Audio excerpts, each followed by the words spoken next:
मित्रांनो, जर आईचा चेहरा तुम्हाला प्रिय असेल तर चॅनेलला सबस्क्राईब करा. माझे नाव सोन. पुण्यात एका खाजगी कंपनीत नोकरीला लागून मला नुकतीच 2 वर्षे झाली होती. रोजच तेच धावपळीच आयुष्य, लॅपटॉपसमोर घालवलेले तास आणि रूमवर परतल्यावर येणारा एकटेपणा यातच माझे दिवस जात होते. पण या गर्दीत माझा हक्काचा कोपरा होता. तो म्हणजे माझ्या कॉलेजपासून जीवाभावाचा मित्र अमित आणि मी एकाच कॉलेजमध्ये होतो. एकत्र शिकलो, पण नोकरीच्या निमित्ताने तो मुंबईला स्थायिक झाला आणि मी पुण्यातच राहिलो. आमची मैत्री एवढी घट्ट होती की आम्ही एकमेकांसाठी काहीही करायला तयार असायचो. अमितच्या घरी त्याचे बाबा 5 वर्षापूर्वी शांत झाले होते. तेव्हापासून त्याची आई म्हणजेच अलका काकू सातारा जिल्ह्यातील एका छोट्या शांत गावात एकट्यात राहत होत्या. अमितने त्यांना खूप वेळा मुंबईला सोबत येण्याचा आग्रह केला, पण काकूंना गावाची, त्या जुन्या घराची आणि बाबांच्या आठवणीची एवढी सवय झाली होती की त्यांनी गाव सोडण्यास साफ नकार दिला. अमित वर्षातून 2-3दा गावी यायच्या, पण कामाच्या व्यापामुळे त्याला जास्त दिवस थांबता यायचं नाही. एक दिवस अचानक अमितचा मला फोन आला. त्याचा आवाज खूप काळजीत वाटत होता. "काय रे अमित, काय झालं? आवाज एवढा गंभीर का आहे तुझ्या?" मी काळजीने विचारलं. "सोहम यार, खूप मोठ्या अडचणीत सापडले." अमित पलीकडून म्हणाला. "कंपनीने मला एका प्रोजेक्टसाठी 6 महिन्यासाठी अमेरिकेला पाठवायचं ठरवले. नकार दिला तर नोकरी धोक्यात येईल." पण मला काळजी आईची वाटते. गेल्या काही दिवसापासून त्यांची तब्येत ठीक नाही. त्या गावी एकट्याच असतात. अशा परिस्थितीत मी त्यांना सोडून एवढ्या दूर कसा जाऊ? अमितची अडचण मला समजली होती. त्याच्या आयुष्यात आईशिवाय दुसरं कोणीच नव्हतं. मी काही वेळ विचार केला आणि म्हणालो, "अमित, तू काळजी करू नकोस. तू तुझ्या करिअरवर लक्ष ठेव. अमेरिकेला जा, मी आहे ना."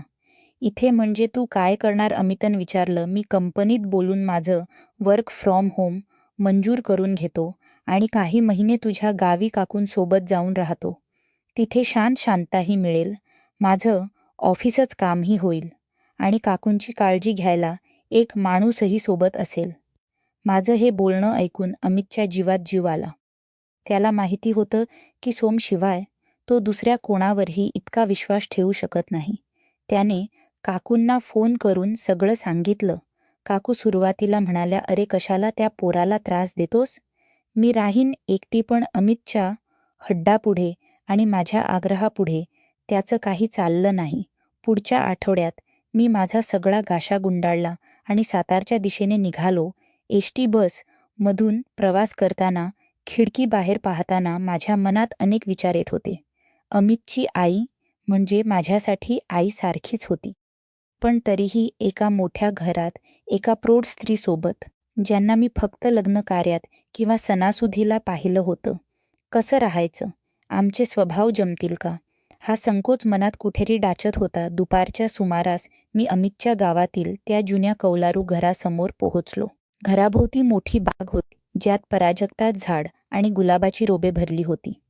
वातावरण खूप शांत आणि प्रसन्न होतं. मी दारात उभा राहून आवाज दिला. काकू काही सेकंदातच लाकडी दरवाजा उघडला. समोर अलका काकू उभ्या होत्या. वयाची 50शी ओलांडलेली, पण चेहऱ्यावर एक वेगळंच तेज आणि सात्विकता होती. अंगावर साधी सुती साडी, कपाळावर लहान टिकली आणि डोळ्यात साधेपणा. मला पाहताच त्यांच्या चेहऱ्यावर एक अतिशय कौतुकाचं आणि आपुलकीच हसू. म्हटलं, "अरे सोहम, आलास? ये आत ये. खूप प्रवास झाला तुझा, थकला असशील." काकूंनी अत्यंत मायेने माझं स्वागत केलं. मी घरात पाऊल ठेवलं. घर आतून खूप स्वच्छ आणि सुटसुटीत होतं. जुन्या पद्धतीची बैठक, भिंतीवर अमितच्या लहानपणीचे आणि काकांच्या फोटोची फ्रेम होती. काकूंनी माझ्या हातातून बॅग घेतली आणि मला बसायला सांगितलं. "तू हातपाय धुवून घे, मी चहा आणि पोहे करते." त्या स्वयंपाकघराकडे जाता जाता म्हणाल्या. मी फ्रेश होऊ लागलो. गरम चहाचा कप हातात घेत असताना मला जाणवली की काकूंच्या चालण्यात एक प्रकारचा थकवा होता. अमित म्हणत होता ते खरं होतं. काकूंची तब्येत पूर्वीसारखी नव्हती. त्यांच्या हाताला थोडी थरथर होती. "काकू, तुम्ही आराम करायचा ना? मी आलोय तर उलट तुम्हाला मदत करायला हवी." मी चहाचा गोट घेत म्हणालो, काकू हसल्या आणि म्हणाल्या, "अरे सो, तू अमितचा मित्र म्हणजे माझा मोठा मुलगाच की आणि घरात इतक्या दिवसांनी कोणीतरी आलंय मला किती आनंद झालाय तुला सांगू शकत नाही. हे घर कसं खायला उठायचं. मला रोज त्याच्या या वाक्यातलं एकटेपण माझ्या मनाला कुठेतरी स्पर्श करून गेलं. एका आईने आपल्या मुलाला दूर पाठवून पतीच्या आठवणीत त्या घरात कसं आयुष्य काढलं असेल याची मी कल्पना करू शकत होतो. पहिले 2-3 दिवस खूप साधे गेले. मी सकाळी उठून कॉम्प्युटरवर घेऊन बसायचो. माझं ऑफिसच काम करायचो. काकू वेळेवर जेवण चहा आणून द्यायच्या. आमचं बोलणं फक्त "जेवलास का? चहा हवाय का?" इथपर्यंत मर्यादित होतं. आमच्यात एक सुसंस्कृत अंतर होतं. मी त्यांचा आदर करायचो आणि त्या माझं कौतुक करायच्या. पण हळूहळू वातावरण बदलू लागलं. गावात पावसाळा सुरू झाला. सातारच्या त्या भागात पाऊस खूप खूप सुंदर पडायचा. खिडकेबाहेर कोसळणाऱ्या पावसाच्या सरी आणि घरात आम्ही दोघेच. एक दिवस संध्याकाळी अचानक वीज गेली. संपूर्ण घरात अंधार दाटून आला. मी मोबाईलची फ्लॅशलाईट चालू केली आणि हॉलमध्ये आलो. काकू तिथे कंदील लावत होत्या, पण काचेच्या कंदील लावताना त्यांच्या हातातील थरथराटीमुळे काडीपेटी खाली पडली. "थांबा काकू, मी करतो." मी पुढे झालो. मी खाली वाकून काडीपेटी उचलली आणि कंदील पेटवला. कंदीलच्या ते पिवळसर मंद प्रकाशात काकूचा चेहरा खूप वेगळा आणि भावूक दिसत होता. त्यांच्या डोळ्यात काहीतरी वेगळीच हुरहुर होती. अंधाराची भीती वाटत होती. मी सहज विचारलं. काकू खिडकी बाहेर पाहू लागल्या, जिथे पाऊस जोरात पडत होता. "भीती अंधाराची नाही रेसून. भीती या शांतेची वाटते. जेव्हा वीज जाते तेव्हा हे घर जास्तच शांत होतं. असं वाटतं की या जगात माझं असं कोणी उरलंच नाही." अमित फोन करतो, पण तो फोनवरच आवाज या घराच्या एकटेपणा दूर नाही करू शकत. त्यांच्या आवाजात इतकी आतुरता होती की माझ्यावर भरून आला. मी नकळत त्यांच्या जवळ गेलो. आमचे खांदे एकमेकांना स्पर्श करत होते. त्या मंद प्रकाशात एका तरुणाची संवेदनशील भावना आणि एका प्रौढ स्त्री, एक स्त्रीच, एक काकी पण एकमेकांसमोर उभे होते. "काकू, मी आहे ना इथे. तुम्ही स्वतःला एकटे समजू नका." मी अत्यंत आदराने पण हक्काने त्यांचा हात माझ्या हातात घेतला.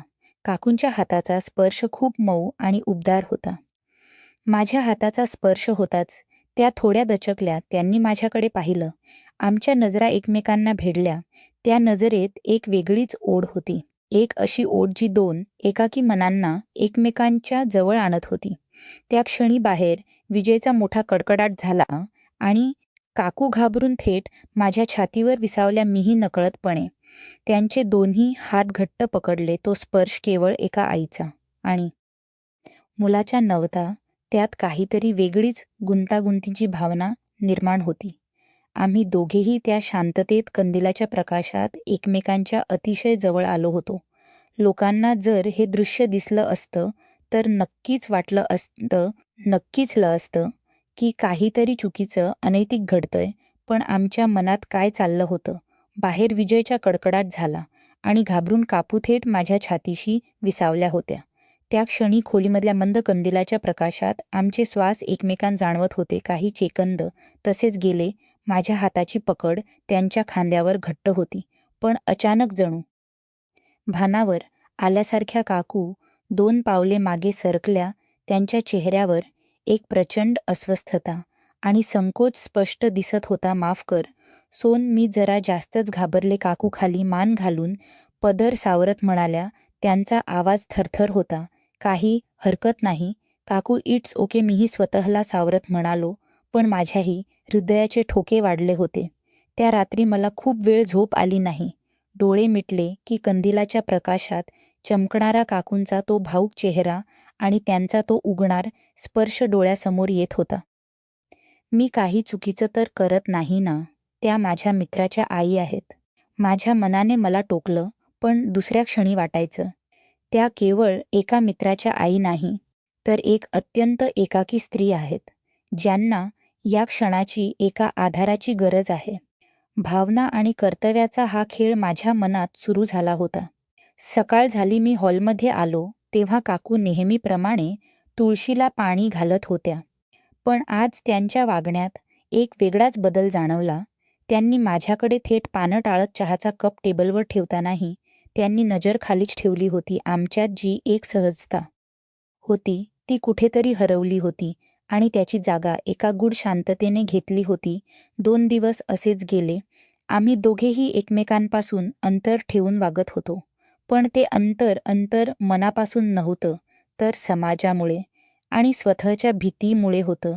हे अंतर जास्त काळ टिकणार नव्हतं, कारण परिस्थिती आम्हाला पुन्हा पुन्हा जवळ आणत होती. त्या दिवशी दुपारच्या वेळी अचानक बाहेर खूप जोराचा पाऊस सुरू झाला. वादळी वाऱ्यामुळे अंगणातली झाडे हलत होती. मी माझं ऑफिसच काम करत होतो. अचानक स्वयंपाक घरातून काहीतरी पडल्याचा आणि काकूंच्या ओरडण्याचा आवाज आला. मी लॅपटॉप बाजूला ठेवून धावत स्वयंपाकघरात गेलो. तिथे काकू जमिनीवर बसल्या होत्या आणि त्यांच्या पायातून रक्ताची धार वाहत होती. वरच्या सेल्फवरून काचेची भरणी काढताना त्यांचा हात घसरला होता आणि ती भरणी फुटून एक मोठा काच थेट त्यांच्या पायाला लागला होता. काकू, मी वरडलो आणि धावत त्यांच्याजवळ खाली बसलो. काही नाही रे, सो लहान जखम आहे, त्या वेदनेने वेवळत म्हणाल्या. पण जखम खोल होती. मी वेळ न घालवता घरातली फर्स्ट एड बॉक्स आणली. मी खाली गुडघ्यावर बसलो आणि त्यांचा पाय माझ्या मांडीवर घेतला. काकूनी संकोचनाने पाय मागे घेण्याचा प्रयत्न केला. अरे सोहन, राहू दे, मी करते, तू नको. काकू, गप्प बसा. मी पहिल्यांदाच त्यांच्यावर हक्काने ओरडलो. मी कापसाने त्यांच्या पायावरचे रक्त पुसू लागलो माझ्या हातात. जेव्हा त्यांच्या पाय लागला तेव्हा त्यांच्या शरीरात एक लहरीसारखी धावून आली वेदना आणि एक अनोखा स्पर्श. त्यांच्या संमिश्र भावनेने त्यांनी त्यांचे डोळे घट्ट मिटून घेतले.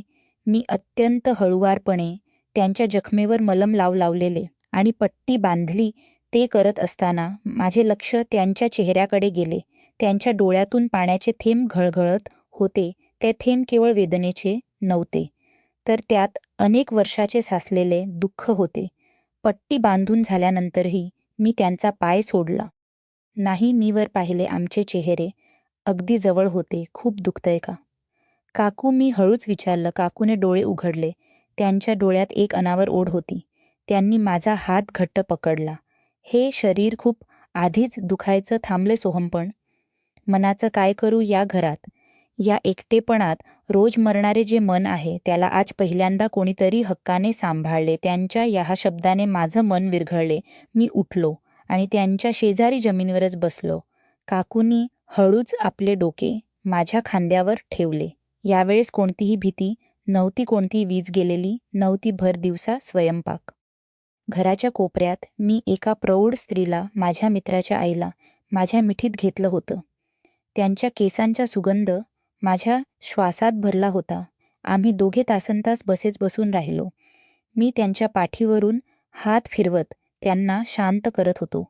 दुसऱ्या दिवशी गावातील एक शेजारी राहणारे काकू सुमती काकू आमच्या घरी काहीतरी घ्यायला आल्या. मी आणि अलका काकू हॉलमध्ये बसून एकत्र चहा पित होतो आणि काहीतरी बोलून हसत होतो. आमच्यातील ती जवळीत तो आनंद सुमती काकूंच्या नजरेतून सुटला नाही. त्यांनी अलका काकूच्या बदललेल्या चेहऱ्याकडे आणि माझ्या त्यांच्याकडे पाहण्याच्या पद्धतीकडे संशयाने पाहिले. सुमती काकू गेल्यावर गावात कुचबुच सुरू झाली. अमितची आई आणि तो पुण्याचा मुलगा हल्ली खूपच जवळ दिसतात. घरात दोघेच असतात. काहीतरी काळबेर नक्कीच आहे. लोकांना वाटत होतं की आम्ही मर्यादा ओलांडत आहेत. एक तरुण मुलगा आणि एका मित्राची आई चुकीच्या मार्गावर जात आहेत. पण त्या बंद दरवाजाच्या आड जे घडत होतं ते लोकांच्या विचाराच्या पलीकडे होतं. काकूंची तब्येत आता सुधारत होती, पण आमच्यातील भावनी गुंतागुंता आता एका अशा वळणावर आली होती जिथून मागे फिरणे अशक्य होतं. एक दिवस रात्री जेवताना काकूंनी मला विचारलं, सोहम, आम्ही 6 महिन्यांनी परत येई, मग तू निघून जाशील ना? त्यांच्या आवाजात मला गमावण्याची भीती स्पष्ट दिसतच होती.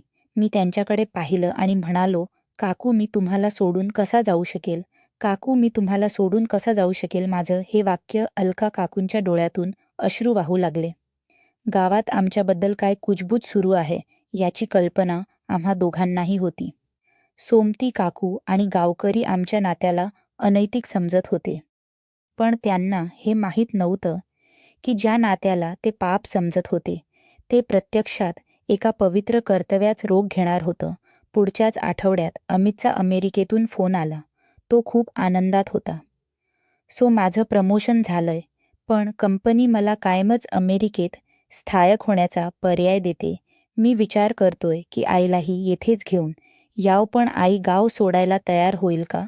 मी अमितला म्हणालो, अमित तू काळजी करू नकोस, मी काकूंशी बोलतो. त्या रात्री मी काकूंच्या खोलीत गेलो. त्या खिडकीबाहेर पाहत जुन्या आठवणीत हरवल्या होत्या. मी त्यांच्या जवळ गेलो आणि म्हणालो, काकू लोकांनी आपल्याबद्दल काहीतरी विचार केला तरी मला फरक पडत नाही. पण मला तुमची काळजी आहे. आम्ही तुम्हाला अमेरिकेला घेऊन जायला तयार आहे. तुम्ही तुमच्या मुलाकडे जाणार का? काकूंनी माझ्याकडे पाहिले. त्यांच्या डोळ्यात आता भीती नव्हती, तर एक प्रचंड आदर होता. त्या म्हणाल्या, सोहम, जेव्हा माझा पाय कापला होता आणि तू तो तुझ्या मांडीवर घेऊन पट्टी बांधत होतास, तेव्हा मला जाणीव झाली की तू फक्त अमितचा मित्र नाहीस, तू मला एका मुलासारखं जपला आहेस. या घरातल्या एकटेपणाने मला वेळ लावायचं बाकी ठेवलं होतं. तुझ्या त्या स्पर्शाने, काळजीने मला जगण्याची नवी उमेद दिली. तू माझ्या मुलासारखाच माझ्या पाठीशी उभा राहिलास होय. लोकांच्या नजरेत हे दृश्य चुकीचं वाटत होतं. ते प्रत्यक्षात एका मुलाने आपल्या आईसमान असलेल्या स्त्रीला दिलेला भावनिक आधार होता. आमची जवळीक शरीराची नव्हती, तर ती दोन मनातील आदराची आणि मायेची होती. मी काकूचा हात घेतला आणि म्हणालो, काकू मग आता अमितकडे जाण्याची वेळ आली आहे. तुम्ही गावाची काळजी करू नका. मी दर सुट्टीत इथे येत जाईन आणि या घराची काळजी घेईल. तुम्ही अमितसोबत नवीन आयुष्य सुरू करा. काकूनी हसून होकार दिला. महिनाभरातच अमित भारतात आला. गावकऱ्यांना वाटत होतं की अमित आल्यावर काहीतरी वाद होईल. पण जेव्हा आमिर गावी आला तेव्हा काकूनी त्याची ओळख माझ्याशी करून देताना अभिमानाने सांगितले, अमित सोहम फक्त तुझा मित्र नाही, तर तो या घराचा मोठा मुलगा आहे. मी नसताना याने ज्या मायेने मला सांभाळलं ती माया फक्त एक मुलगाच आपल्या आईला देऊ शकतो. गावकऱ्यांचे चेहरे बघण्यासारखे झाले होते.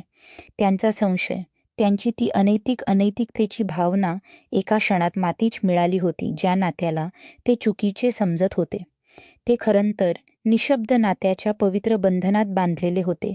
मी काकूंना आणि अमितला विमानतळावर सोडायला गेलो. जाताना काकूनी माझ्या डोक्यावर हात ठेवून आशीर्वाद दिला. त्यांच्या डोक्यात आता एकटीपणा नव्हता, तर तृप्तता होती.